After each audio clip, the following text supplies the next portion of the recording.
Hello, hi, this is Shondipan here again. Today we will be discussing about the topic equity oriented mutual funds. Okay, so आज हम लोग एक नया चीज़ हम लोग सीखने वाले हैं. सो इस चीज़ को शुरुआत करने के पहले आप लोगों को मैं कहूँगा कि please subscribe this channel so that you can get more of this kind of videos और बहुत कुछ और भी जान पाए. ठीक है.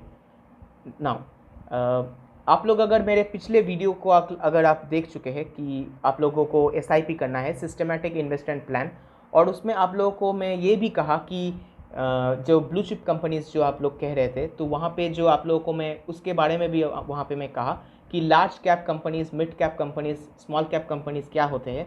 उस वीडियो से आप लोग देख सकते हैं वहाँ से, और उसके बाद जाके इस वीडियो को आप लोग देखिए ताकि आप लोग ये चीज़ बहुत अच्छे से समझ में आए.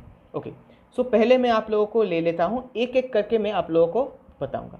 चलिए, तो लार्ज कैप का फंड होता है एक, ये इक्विटी के ऊपर, इक्विटी मतलब share. Okay, so large cap funds क्या होता है कि इसमें एक सेबी ने एक गाइडलाइंस लगा दिया है. कुछ सेबी ने कहा है कि लार्ज कैप फंड्स जो होता है उसमें 80% जो आपका इक्विटी वो लार्ज कैप स्टॉक्स में ही आपको लगाना है. This is what they have said. So 80% of the whole stocks goes into the large cap funds. Okay. Now, large cap companies. Okay. So large cap companies में वो उन लोगों को लगाना होगा. So that is called large cap fund. Now let's come to the next point, which is large and mid cap. Okay. So large cap में कुछ निवेश होगा और mid cap में कुछ निवेश होगा. Now इसमें क्या कितना कितना होगा? Large cap में 35%, mid cap में 35%. That becomes 70%. So this is called large cap and mid cap. मतलब ये एक कॉन्कॉक्शन आप कह सकते हैं. हाँ, मतलब एक फ्यूशन होता है. हाँ, अब आप कहेंगे मैं इतना कुछ कह रहा हूँ तो बीच में जो ये 80% के साथ वो 20% कहाँ गया. हाँ, या आप कहेंगे कि 70% 35 करके उसके बाद 30% कहाँ गया जो फंड.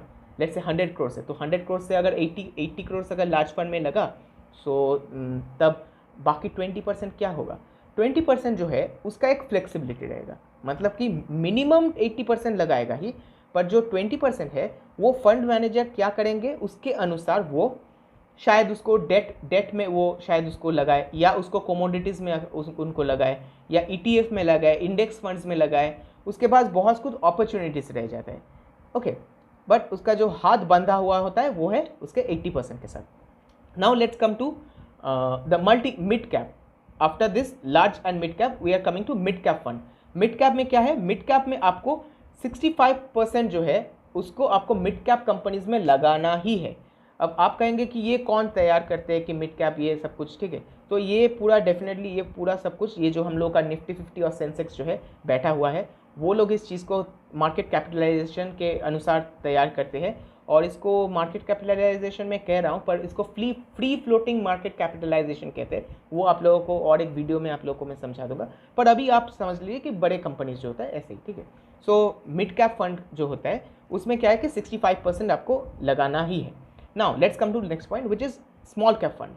स्मॉल कैप फंड जो है वो छोटे कंपनी. ठीक है, तो सब कुछ चीज़ अच्छे से समझ सकते हैं. लार्ज मतलब बड़ा, मिड मतलब ठीक है, ओके, हाँ, ग्रो कर रहा है. और जो स्मॉल है वो शायद अभी बर्डिंग स्टेज में है, मतलब वो एक बीज है. तो एक बीज को एक पौधा बनने के लिए थोड़ा सा टाइम तो लगेगा ना, या थोड़ा ज़्यादा टाइम लगे. हाँ, यही है. सो इस कारण कि ये जो स्मॉल कैप फंड है ये शायद अभी बीज है, इसके बाद वो थोड़ा शायद बड़ा एक पौधा बने, उसके बाद एक पेड़ बन जाए. So that is small cap. So इस कारण के लिए स्मॉल कैप में क्या है, उसमें भी 65% जो है उसको स्मॉल कैप में लगाना ही है. उसके बाद 35% जो है वो जो कुछ भी कर सकता है. क्या होता है कि जनरल ट्रेंड हम लोग जो देखते हैं वो है कि फंड मैनेजर जनरली थोड़ा सा रिस्क को ज़्यादा ही लेते हैं, और रिस्क को ज़्यादा लेके जनरली 90 के ऊपर ही जो परसेंटेज है लार्ज, मिड या स्मॉल, जो भी जिस टाइप का ही फंड हो, लार्ज एंड मिड जैसा ही टाइप ऑफ फंड्स हो, उसमें ही वो लोग निवेश कर देता है जनरली. अच्छा, इसके बाद में आऊँगा multi cap fund.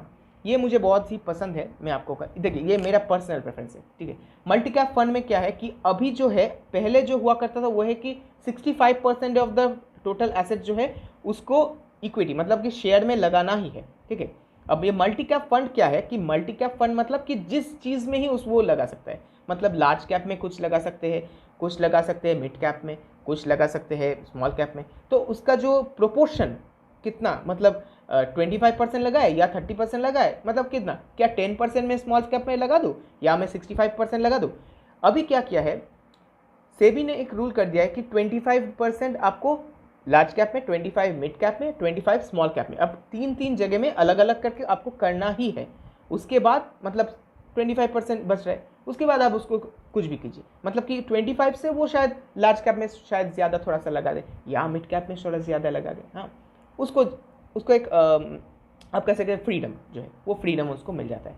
Now next comes the dividend yield fund. अब ये डिविडेंड यील्ड क्या है, पहले हम लोग समझ लेते हैं कि डिविडेंड है क्या।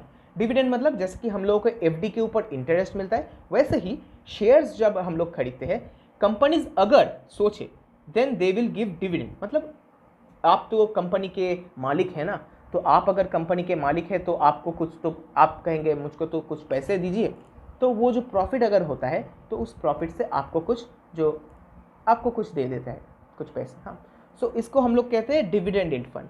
ये जनरली मैं कहूँगा कि जनरली हम लोगों को नहीं यूज़ करना चाहिए, जनरली जो यंग एज में है। अभी क्या है, हम लोगों को ग्रोथ चाहिए, हम लोग चाहिए कि हम लोगों का जो कंपनी, मतलब जो कंपनीज है वो ग्रोथ करे। हम लोगों को डिविडेंड उतना मतलब मायने नहीं रखता है। अच्छा, इसके बाद क्या आता है, इसके बाद एक मैं आप लोगों को ये कहूँगा लास्ट में, पहले आता है फोकस्ड फंड। अच्छा, फोकस्ड फंड क्या होता है, फोकस्ड फंड वो होता है जो 30 कंपनीज में पूरा फोकस करके वो लगाए, और यहाँ पे भी 65% जो है वो इक्विटी में लगाएंगे। मतलब कि जो 30 जो 30 कंपनीज को वो चूज़ करेंगे। हाँ, वो जो फंड मैनेजर है वो कहे कि अच्छा ठीक है, मेरे पास 100 करोड़ है मेरे पास, चलो गिन लिए मेरे पास, अब मैं 30 कंपनीज, हाँ मुझे जो अच्छा लगे, हाँ वैसे ही वो कंपनीज को चूज़ कर लेंगे। उसमें वो मिनिमम 65% उसका जो, मतलब 65 करोड़ उसको लगाना ही है। वो शायद 90 करोड़ लगाए या वो 97 करोड़ लगाए, बट 65 करोड़ उसको लगाना ही है। अच्छा, इसके बाद आता है सेक्टोरल और थीमेटिक, इसको कहते हैं सेक्टोरल और थीमेटिक, मतलब सेक्टोरल और थीमेटिक फंड। ये क्या होता है, देखिए बहुत सारे सेक्टर्स होते हैं, जैसे कि फिनेंशियल सेक्टर्स होते हैं, आईटी इंडस्ट्री, आईटी सेक्टर होते हैं, ठीक है। उसके बाद होते हैं FMCG sector, fast moving consumer goods sector. हाँ, जैसे कि हम उसको क्या होता है, मतलब जैसे कि हम लोग ये जो स्प्राइट, ये क्या है, so this is actually nothing but मतलब एक कमोडिटी होता है। हाँ, मतलब साबुन या कोई भी, उसको हम लोग एफएमसीजी मार्केट हम लोग कहते हैं, फास्ट मूविंग कंज्यूमर गुड्स, जो आप खरीदते हैं, जो डेली हम लोग को जो चावल दाल आटा ये सब कुछ, इसको हम लोग कहते हैं एफएमसीजी। हाँ, सो एफएमसीजी जो मार्केट, तो अगर आप एफएमसीजी है तो ऐसे कुछ एक सेक्टर आप ढूंढेंगे, आप ऐसे बहुत सारे होते हैं कंपनीज, सो उस सेक्टर में ही शायद वो निवेश करेंगे। और इसमें बहुत इंपॉर्टेंट चीज़ है, वह है कि उस पर्टिकुलर सेक्टर में उसको 80% उसको लगाना है।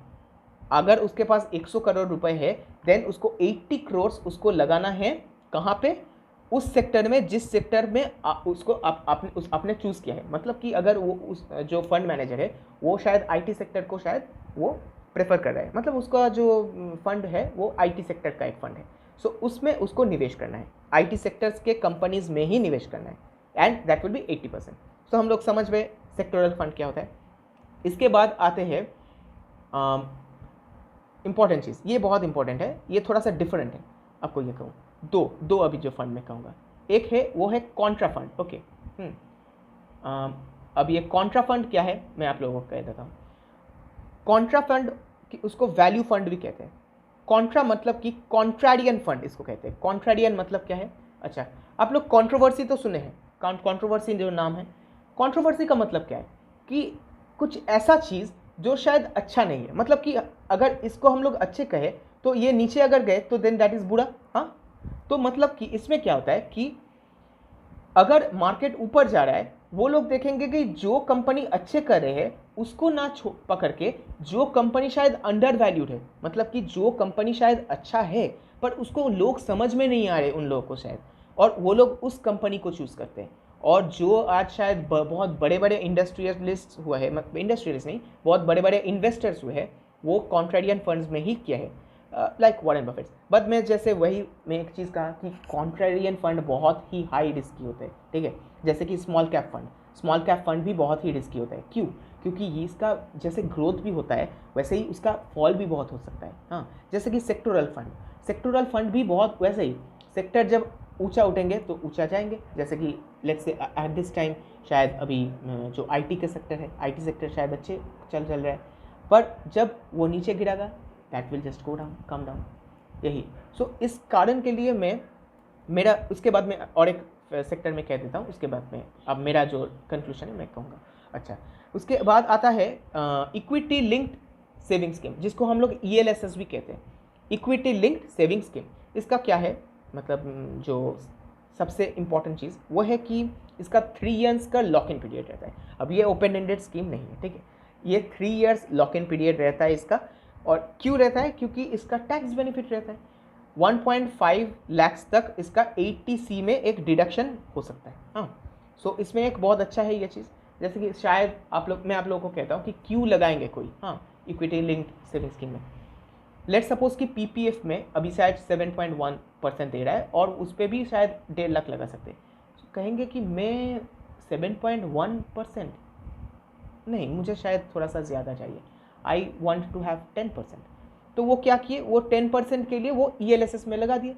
उसको क्या हुआ, उसको टैक्स का छूट भी मिला और उसको जो 2% एक्स्ट्रा भी मिला।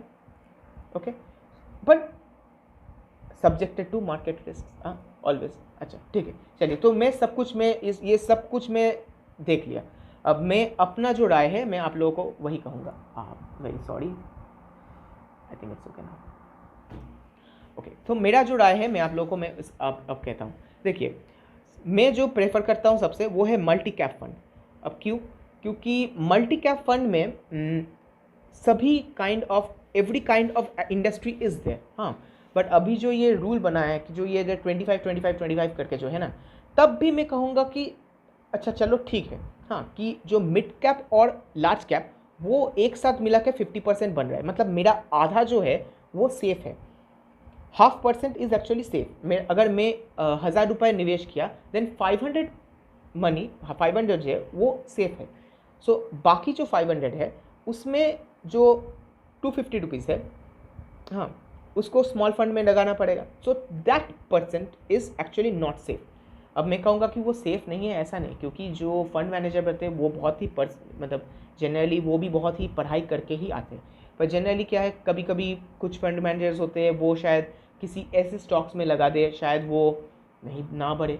अब ये पूरा ही मार्केट का खेल है, हाँ, बट फिर भी मैं कहूँगा कि मल्टी कैप बहुत अच्छा लगता है मुझे, क्योंकि वो उसमें सब कुछ रहता है। हाँ, और लार्ज कैप भी मैं कहूँगा कि क्योंकि वो एक थोड़ा सा रिस्क को मिटिगेट कर देता है। हाँ, जनरली क्या होता है कि हम लोग जो FD का परसेंटेज हम लोग का रेट मिलता है ना, सो FD से थोड़ा सा ज़्यादा मिलता है। हाँ, थोड़ा सा ज़्यादा हम लोग को मतलब ज़्यादातर मैं कहूँगा, हाँ, ज़्यादातर उसको ज़्यादा मिलता है।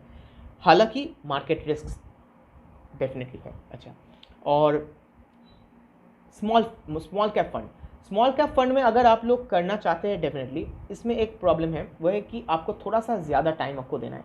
क्योंकि देखिए, एक पौधा, एक बीज को उसको पेड़ बनने के लिए टाइम तो लगेगा ना। So if you are very discipline then you can invest in small cap funds. और इसको छोड़ के मैं अगर सेक्टोरल फंड को कहूँ तो देखिए, sectoral fund is very risky, मैं आप लोगों को मैं कह दिया था वो। हाँ, तो सेक्टोरल में भी अगर करना है then you should have a strong knowledge of mutual fund, तभी जाके आप उसको कीजिएगा। और वैल्यू और कॉन्ट्रा फंड आपको मैं उसके बारे में भी कहूँ, वो है कि आपको फंड मैनेजर देखना है कि वो फंड मैनेजर कौन है, और आपको उसके बारे में आपको पढ़ना है, वो कहाँ कहाँ पे किए हैं, आपको लिंक्डइन प्रोफाइल में जाना है, ये सब करना है, मतलब थोड़ा सा स्टडी भी उसमें भी करना है, मैं आपको कहूँ। पर अगर कोई अच्छे मतलब पास्ट रिटर्न्स को देख के फ्यूचर रिटर्न्स को मत सोचिए, इस चीज़ को आप लोगों को ये भी आपको ध्यान रखना है, ठीक है। सो हम लोग वो उस भूल में हम लोग फंस जाता है, और क्योंकि हम लोग देखें कि 5 साल में बहुत अच्छा रिटर्न दिया है, सो शायद उसके बाद के जो 5 साल है शायद उतना अच्छा रिटर्न ना दे पाए, कोई और शायद कोई फंड हो वो अच्छा रिटर्न दे दे।